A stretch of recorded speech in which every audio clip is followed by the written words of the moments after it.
The informal organizational structure has been a topic much discussed in this organization.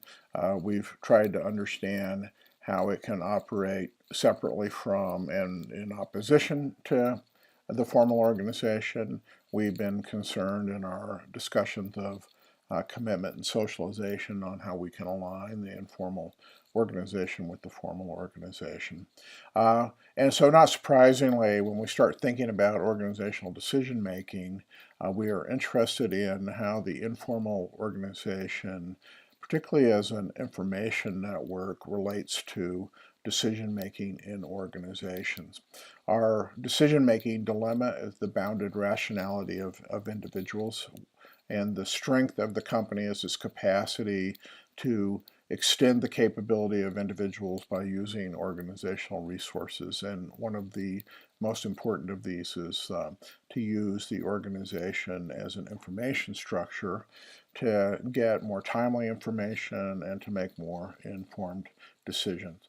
In this paper, Krackhardt and Hanson, I think, do an interesting job and a useful job of helping us understand not only the distinction between the formal and informal organization, but how the informal organization, if understood as a network, is differentiated into structures of expertise, communication, and trust. And individuals operate within this system. They have different things that they are trying to accomplish when they're trying to collaborate with somebody and get their expertise to make an informed decision versus get information through the communication network. And then trust is absolutely fundamental to the collaboration that occurs in problem solving and decision making in the organization.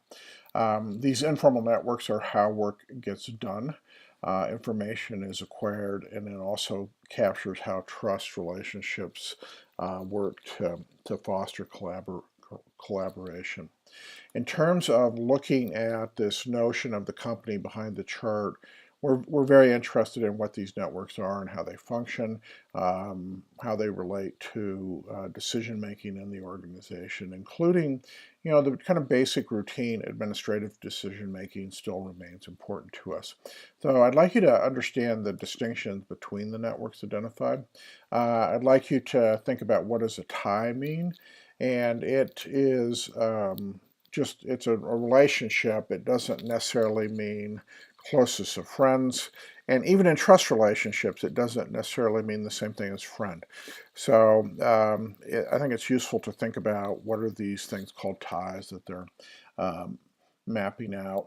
I think it's interesting to see how people rely on different network structures to accomplish different things in the organization. I think it's also they talk about problems in the informal information network and how it can basically damage the firm's capacity to react when the network's not fully elaborated.